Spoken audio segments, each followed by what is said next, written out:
ፊልሙ የሚጀምረው በህንድ ውስጥ ባለች አንዲት ጸጥተኛ የኮረብታ ከተማ ነው። አንድ ማለዳ ላይ አንድ ሰው ከውሻው ጋር ለእግር ጉዞ ይወጣል። ብዙም ሳይቆይ ሌላኛው ሰውዬ ይቀላቀለዋል። አብረውም ሲሄዱ ውሻው በድንገት አንድ እንግዳ ሽታ ያገኝና ወደዛ ይሮጣል። ሁለቱም ሰዎች በከፍተኛ ፍጥነት ተከትለው ሲሄዱ አንድ አሰቃቂ ነገር ያጋጥማቸዋል።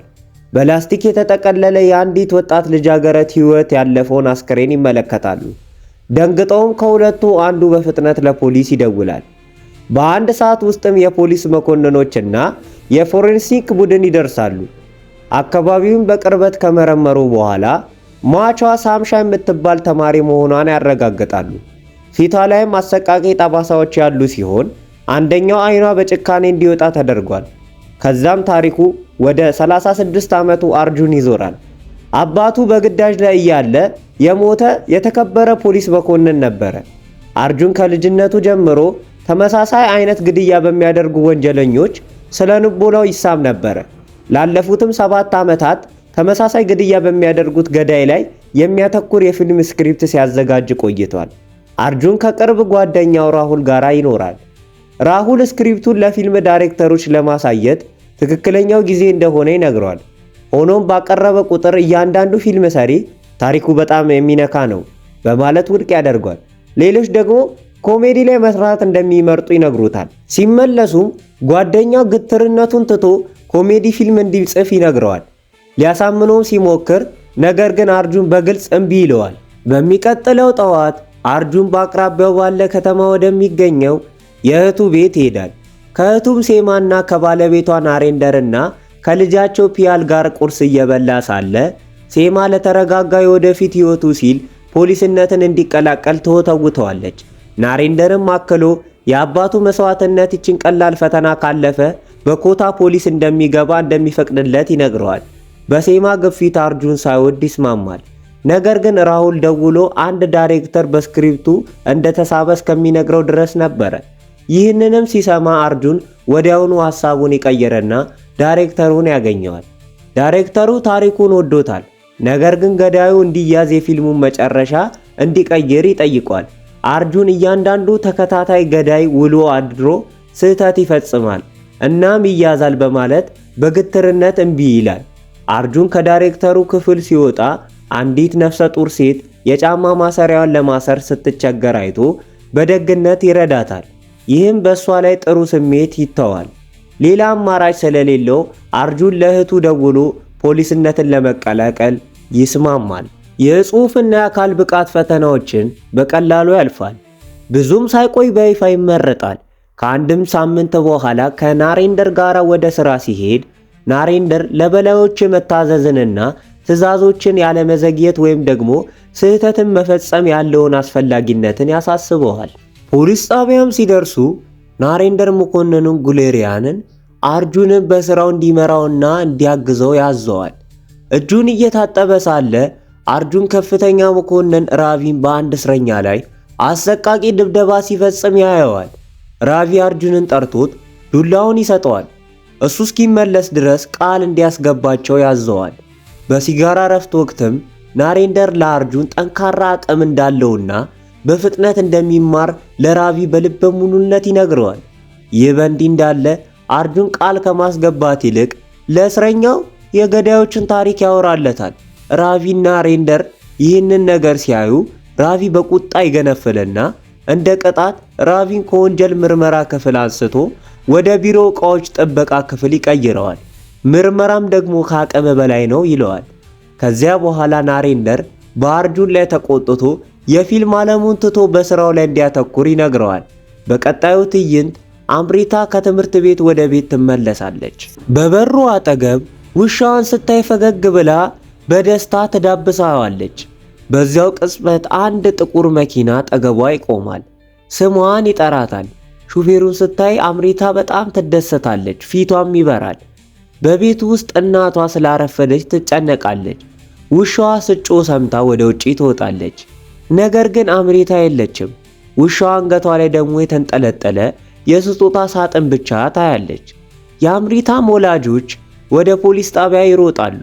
ኢንስፔክተር ሶሚና ጓደኞቿን ወይም መምህሯን ጠይቀው እንደሆነ ትጠይቃታለች።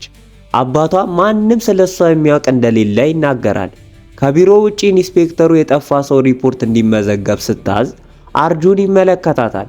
የአምሪታ አባት የስጦታ ሳጥኑን ይሰጣታል። ሶሚና ስትከፍተው በርካታ ጠባሳዎች ያሉበትና አይን የሌለው አስፈሪ የጥንታዊ አሻንጉሊት ጭንቅላት ታገኛለች። ያም ምሽት አርጁን ይህ ተራ የመጥፋት ጉዳይ ሳይሆን የተከታታይ ገዳይ ሥራ መሆኑን ይናገራል። ናሬንደር ከምርመራው እንዲርቅ ይነግረዋል እና ይህ ኢንስፔክተሯ በጣም ጥብቅና ባለጌ ስለሆነች እንዳይከራከር ያስጠነቅቀዋል። ከንግግሩ በኋላ ወዲያውኑ ናሬንደር በረዶ ለማምጣት ወደ ኩሽና ይሄዳል። ይህ በእንዲህ እንዳለ ፒያል ወደ አርጁን መጥታ የሂሳብ ፈተና እንደወደቀችና የውጤት ካርዷን እንዲፈርምላት ሚስጥር ትነግረዋለች። መጀመሪያ አርጁን በግልጽ እምቢ ይላታል። ነገር ግን ፒያል በደግነት ትለምነዋለች። በጣምም ስለሚወዳት ይፈርምላታል። በሚቀጥለው ቀን ፒያል አርጁንን ወደ ወላጆችና መምህራን ስብሰባ ወስዳ እንደ አባቷ ታስተዋውቀዋለች። መምህሯ ዲቪያ ፒያል ሂሳብ ላይ ደካማ መሆኗን ስትናገር፣ አርጁን ግን በዲቪያ ውበት ይረበሻል። አርጁን ምላሽ ለመስጠት ፒያልን እንደሚቆጣ ያስመስላል። ነገር ግን ዲቪያ ትቆጣለች። ለትምህርቷ ደካማ መሆኗ የወላጆች ጥብቅ ማድረግ ነገሮችን ድብደባ እንደሆነ ትወቅሳለች። ልጅን ስለመንከባከብና እንዴት በደግነት ትምህርቷን ስለመርዳት ምክር እየሰጠች ሳለ የፒያል ወላጆች በድንገት የምሳ ዕቃዋን ይዘው ይመጣሉ። ይህም የፒያልንና የአርጁንን ድራማ በሁሉም ፊት እንዲጋለጥ ያደርጋል። ሴማ ፒያልን ልትመታት ስትል አርጁን ያስቆማታል። የዲቪያ የመከረችውንም ምክር በመጥቀስ በደግነት እንዲረዷት ይህንን ይነግራቸዋል እና ፒያልን ወደ ክፍሏ ይልካታል። አሁንም ተበሳጭታ ሴማ ለናሬንደር ፒያልን ወደ ተሻለ ትምህርት ቤት እንዲቀይራት ትነግረዋለች። ቆይቶ ናሬንደር አርጁንን የአሻንጉሊቱን ጭንቅላት ፎቶኮፒ እንዲያደርግ ይልከዋል። በአቅራቢያው አርጁን ዲቪያን በበዓል ቦታ ላይ ያያትና ይቀርባታል። ፒያልን የግል ትምህርት እንድታስተምራት በመጠየቅ ለማውራት ሰበብ ይፈልጋል። ሆኖም ዲቪያ እየተከተላት እንደሆነ ተረድታ እሱም ባልሆነ መንገድ አስባው ትሳሳታለች። አርጁን ግን ግራ መጋባቷን አጣርቶ ዝም ይላታል። መስማትና መናገር የማትችል አንድ ትንሽ ልጅ ትመጣለች። አርጁን ስለሷ ሲጠይቅ ዲቪያ መጀመሪያ ላይ ችላ ትለዋለች። በመጨረሻ ግን የወንድሟ ልጅ መሆኗን ትነግረዋለች። ወደ ቤትም ሲመለስ አርጁን የአሻንጉሊቱን ፎቶ ያጠናና የሳምሻን ጉዳይ ያስታውሳል። ፎቶዎቹንም ሲያወዳድር በሳምሻ ፊትና በአሻንጉሊቱ ላይ ተመሳሳይ የጉዳት ሁኔታን ያያል። ይህም የአምሪታን የጠለፈው ሰው ሳምሻን የገደለ ሰው መሆኑን ያሳምነዋል። በመንገዷ ላይ አርጁን ይህንን ለናሬንደር ያካፍለዋል። እናም ወዲያውኑ ለኢንስፔክተሯ እንዲነግራት ይወተውተዋል። ናሬንደር ግን ውድቅ ያደርግበትና በድጋሚ በኢንስፔክተሯ ምርመራ ውስጥ ጣልቃ እንዳይገባ ያስጠነቅቀዋል። ሲደርሱም ጉሌሪያ የአምሪታን ጎረቤት ተጠርጣሪ አድርገው እንደያዙት ይነግራቸዋል። ይህም የአርጁን ሐሳብ ወዲያውኑ ስህተት መሆኑን ያሳያል። አርጁን ቀጥሎ እንዲህ ሲል ያስረዳል። ተከታታይ ገዳዮች ወይም አእምሮ በሽተኞች የሆኑ ወንጀለኞች ሁልጊዜም ሰዎች ላይ ፍርሃትን ለመንዛት ለሚፈጽሙት ወንጀል ዕውቅና ለማግኘት የራሳቸውን መለያ አሻራ እንደሚተዉ ይናገራል። ሶሚና ግን አሁንም ንግግሩን አጣጥላ በሳምሻ ጉዳይ ላይ አሻንጉሊት ተገኝቷል ብላ በቁጣ ትጠይቋለች። አርጁን አልተገኘም ሲላት ሶሚና በድጋሚ ትሰድበዋለች። ዝቅተኛ ማዕረጉንም እያስታወሰችው እያሾፈችበት ክፉኛ ታንቋሽሸዋለች። አርጁን ጉዳዩን በቁም ነገር እንዲመለከቱትና አሁንም አምሪታን ለማዳን እድል እንዳላቸው ደጋግሞ ቢለምን ሶሚና ግን አንተ ለዚህ ሥራ ብቻ ነው የምትመጥነው በማለት ሲጋራ እንዲገዛላት ገንዘብ ሰጥታ ትልከዋለች። አርጁን ሲጋራ ሊገዛ ወጣ እንዳለ በድንገት የአንድ አስክሬን መገኘት ሪፖርት ይደርሳቸዋል። የፖሊስ ሰራተኞቹ በሙሉ ወደ ቦታው ይሮጣሉ። ወንጀሉ በተፈጸመበትም ቦታ ከድልድይ ላይ ተንጠልጥሎ የተገኘ አስክሬን ያያሉ። አስክሬኑ በላስቲክ የተጠቀለለ ሲሆን ሟቿ አምሪታ መሆኗን ያረጋግጣሉ።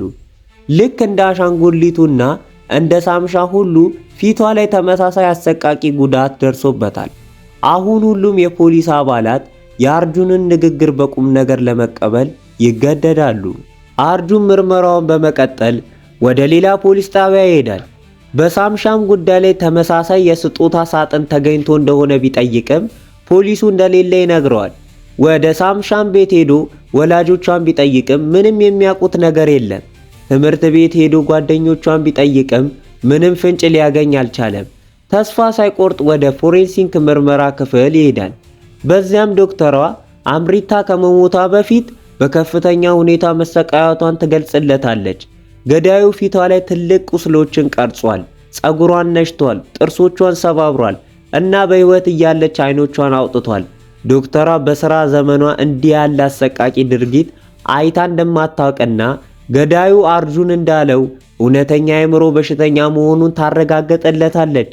የፖሊስ አዛዡ ኤጄ መጥቶ ሶሚናን በቸልተኝነቷ ክፉኛ ይወቅሳታል። ኤጄ አርጁንን ያገኘውና ማስረጃ ሲመለከት በሁለቱ ልጃገረዶች ላይ የደረሰውን ጉዳት አንድ አይነት መሆኑን ያምናል። አርጁን ሳምሻ በተጠለፈችበት በር ላይ ጥበቃው የስጦታ ሳጥን አግኝቶ እንደነበረ ይገልጻል። ያም ሳጥን ልክ እንደ አምሪታው አይነት አሻንጉሊት ይዞ ነበር። ይህም ተከታታይ ገዳይ በከተማ ውስጥ መኖሩን ያረጋግጣል። በመቀጠል ታሪኩ ቶማር ወደሚባል የሂሳብ መምህር ይዞራል። ቶማር ፎርሙላ በመርሳቷ አንዲት ተማሪን በጭካኔ ይቀጣታል። ናሬንደር ፒያልን ይዞ ወደ ቶማር ይመጣና በሂሳብ እንዲረዳት ይጠይቀዋል። ቶማርም እንደሚረዳት ቃል ይገባል። አርጁን አሻንጉሊቱን ማን እንደገዛው ነጋዴዎችን ቢጠይቅም ምንም አላገኘም። የሳይበር ፖሊሱ አሊ ግን አንድ ሰው አሻንጉሊቶቹን በብዛት ከድረገጽ እንደገዛ ይነግረዋል። ነገር ግን አድራሻው ሐሰተኛ ሆኖ ይገኛል። በትምህርት ቤቱ ውስጥ የአስማት ትርኢት ሊካሄድ ሲል ቶማር አንዲት ተማሪን አስቀርቶ ያስፈራራታል። በትዕይንቱ ላይ አስማተኛዋ ፒያልን መድረክ ላይ ጠርታት በሚያስደንቅ ዘዴ ታስደምማታለች። በሌላ በኩል ቶማር ተማሪዋን ለወላጆችሽ እናገርብሻለሁ ብሎ በሚያስፈራራት ለቆሻሻ ፍላጎቱ እንድትገዛ ያስገድዳታል። ቶማር በሂሳብ ደካማ የሆኑ ልጃገረዶችን ለፍላጎቱ የሚጠቀም ባለጌ መምህር ነው። በዲቪያ ትምህርት ቤት ውስጥ ኮማል የምትባል ተማሪ የመስማት መሳሪያ የሆነውን ለዲቪያ ታሳያታለች። ዲቪያም ለወንድሜ ልጅ ያስፈልጋታል ብላ ትነግራታለች። ያም ምሽት የኮማል ወላጆች ልጃቸው መጥፋቷ ለፖሊስ ያመለክታሉ። በሚቀጥለው ቀን ዲቪያ አርጁንና ናሬንደርን ታገኝና ኮማል በትላንትናው ዕለት በባለ 3 እግር ተሽከርካሪ እንደሄደች ትነግራቸዋለች። አርጁን የተሽከርካሪውን ቁጥር ይጠይቃታል። ዲቪያ ግን ቁጥሩን ባታውቅም ከኋላው ላይ አንድ ኮከብ ምስል ምልክት እንዳለው ትነግራቸዋለች። የዚህን ሰዓት ላይም ፍለጋ ሲያደርጉ ዲቪያ የወንድሟ ልጅ በትምህርት ቤት ውስጥ እየተበደለች እንደሆነ ተደውሎ ትሄዳለች። አርጁን በፖሊስ ዩኒፎርም ደርሶ ያስፈራራቸዋል። ወደ ቤትም ሲመለሱ ሁለቱ ይበልጥ ይቀራረባሉ። በሚቀጥለው ቀን የሌላ ልጃገረድ አስክሬን ይገኛል። አርጁን ወደ ቦታው ሲሄድም ሞተር ሳይክሉ ይበላሽበታል። ስለዚህ በባለ 3 እግር ባጃጅ ይሄዳል። ዲቪያ በስዕል ላይ ኮከቡን አይታ ለአርጁን ትደውልለታለች። አርጁንም በዚያው ቅጽበት የያዘው ተሽከርካሪ ያው ምልክት ያለበትም መሆኑን ይረዳል። ሹፌሩን ተከታትሎ ይዟል። ሹፌሩንም ሲደበደበው ለሂሳብ መምህሩ ቶማር ብቻቸውን የሚሄዱ ተማሪዎችን መረጃቸውን እንደሚሰጥ ይናዘዛል። ፖሊሶችን ወደ ቶማር ቤት ሲሄዱ የኮማልን እዛ ያገኟትም። ነገር ግን የኮማልን ቦርሳና አሻንጉሊቱን ያገኛሉ። አርጁን በሰዓቱ ደርሶ ፒያልን ከቶማር እጅ ያድናታል። አርጁን በቁጣ ቶማርን ክፉኛ ደብድቦ ሆስፒታል ያስገባዋል። ቶማር በምርመራ ወቅት ሹፌሩ መረጃ እንደሰጠውና ፒያልን ሊጠቀምባት እንደነበረ ይናዘዛል። ነገር ግን ኮማልን ሊይዛት ሲል መጥፋቷንና በበሩ ላይ የስጦታ ሳጥን እንደተቀመጠላት ይናገራል። አርጁን አያምነውም። ነገር ግን ዶክተሮቹ መደብደብን አቁም ይሉታል። የፒያል የልደት ቀን የሌለ ይከበራል። የዛን ሰዓት ላይ በዓሉ በሚከበርበት ሰዓት ላይ የልደቷ ፕሮግራም ላይ ቶማር ሶሚናን አግቶ ከሆስፒታል ሊያመልጥ ነው ተብሎ ለአርጁን ይነገራል። ለአርጁንም በሚነገርበት ሰዓት ላይ አርጁን ወደ ሆስፒታሉ እየሮጠ ይሄዳል። ቶማርም ገዳዩን ያደለውም እያለ በሚጮህበት ሰዓት ላይ አርጁን በጀርባ ይሄድና በሊፍቱ ይወጣና ልክ ሊፍቱ ሲገባ ተኩሶ አርጁን ይገለዋል። አርጁንም ደግሞ ከገደለው በኋላ እነሱን ገዳዩን ገድለነዋል ብለው ቢያስቡም አርጁን ፒያል በድጋሚ መታገቷን የሚገልጽ ስልክ ይደወልለታል። ወደ ቤትም ሲሄድ ያንኑ የስጦታ ሳጥን ያገኛል። የ2 ቀን ፍለጋም ከፈለገ በኋላ ፒያን ልትገኝ አትችልም ነበር። አርጁንም ወደ ቤት ሲመለስ በመኪናው በኋላ ሳጥን ውስጥ የፒያል አስክሬን በውስጡ ያገኘዋል። የዚህ ሰዓት ላይም እሱ ናሬንደር እንዳያየው ብሎ ሊደብቀው ሲል ናሬንደር ካላሳየኸኝ ብሎ እሱን ሊያይ ሲመጣ ናሬንደርም ያይና ልቡ ይሰበራል። ሁለቱም የሌለ ልባቸው ይሰበርና ሳማ ስትመጣ ሳማ እውነቱን እንዳታውቅ አድርገው አስክሬኑ ለምርመራ ይወስዳሉ። በሚቀጥለው ቀን ኤጄ ቶማርን ስለገደለው አርጁን ከስራ ያገደዋል። አርጁን ከዲቪያ ጋር እያወራ ሳለ የወንድሟ ልጅ በመስማት መረጃ መሳሪያዋ ንግግራቸውን እንደምትቀዳ ያስተውላል። ይህም አዲስ ሐሳብ ይሰጠዋል። የጠፋችው ኮማል መሳሪያው በፖሊስ እጅ ነበረ። አርጁን የኮማልን መሳሪያ ሲሰማ የፒያኖ ሙዚቃ በስተጀርባ ይሰማል። ሙዚቃውን ይዞ ሬዲዮ ጣቢያ ይሄዳል። አንዲት ሴት ሙዚቃ ከወራት በፊት በትምህርት ቤት ዝግጅት ላይ የተጫወተ መሆኑን ትነግረዋለች። አርጁን ትምህርት ቤት ሄዶ ቪዲዮን ሲያይ አግነስ የተባለች ሴት አስማት ስታሳይ ይታያል። አርጁን ገዳዩ አግነስ መሆኗን ይደርስባታል። አግነስ በትምህርት ቤት መድረክ ላይ የሚመጡ ልጆችን ኢላማ እንደምታደርግ ይረዳል። ምክንያቱም ልጆቹ ስለሚያውቋት በቀላሉ ያምኗታል። ፖሊሶች ዝግጅት ያለበትን ትምህርት ቤት ይለያያሉ። አይሻ የምትባል ተማሪን ለመጠበቅ አርጁን ስልኳን እንድትደብቅ ይነግራታል። አግነስ ግን የአይሻን መንታ እህት ሳምራን ታገኛታለች። አይሻ ግን በስልኳ አማካኝነት ከአርጁን ጋር ትገናኛለች። አርጁንና ብዱኑ አይሻ ያለችበት ቤት ይደርሳሉ። አርጁን ምድር ቤት ውስጥ አግነስን አይሻን ልትገላት ስትል ያቆማታል። አግነስ ግን ታመልጣለች። አግነስ ወደ ዲቪያ ቤት ገብታ ዲቪያን አክሱላ ኤቲን ይዛ ትጠፋለች። አርጁን ወደ ጫካው ውስጥ ወዳለ ቤት ይከታተላል። አግነስ በአስማት ችሎታዋ አርጁን ላይ ጥቃት ትሰነዝራለች።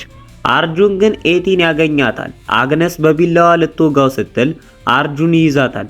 በዚህ መሃል የአግነስ ዊግ ሰው ሰራሽ ጸጉር ይወልቃል። ትልቁ ሚስጥር ይጋለጣል። አግነስ የተባለችው ሴት ሳይሆን ልጇ ክርስቶፈር ነበረ። ክርስቶፈር ፕሮጄሪያ የሚባል በሽታ በዛ ምክንያት አሮጌ የሚመስል ፊት አለው።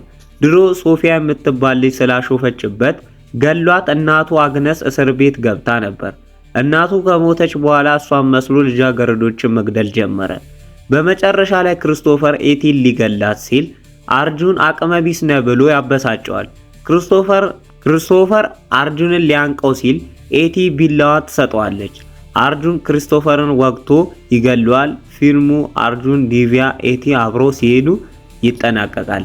ጋይሶች በፈጠራችሁ ሰብስክራይብ አርጉ እባካችሁ ነው መላችሁ ወገኖች፣ በእናታችሁ። ለማንኛውም ሰብስክራይብ አርጉ። በጣም ጸዲ ፊልም ሞዶ ፊልም ነው። በቃ በሰራውላቸው የምለው ፊልም ነው። ያው ፊልሙ ሙሉ ፊልሙ እኔ ጋር አለ ሙሉ ፊልሙ። እናንተ ሰብስክራይብ አርጉኝ። ከዛ የምታገኙበትን መንገድ እናግራችኋለሁ። የሚገርም ፊልም ነው። ያው እኔ ሞዶ ፊልም ነው ይዤላችሁ የመጣሁት። ያው እንደሚገባ በደንብ ላልሰራላችሁ እችላለሁ፣ ግን ደግሞ ምርጥ ፊልም ነው።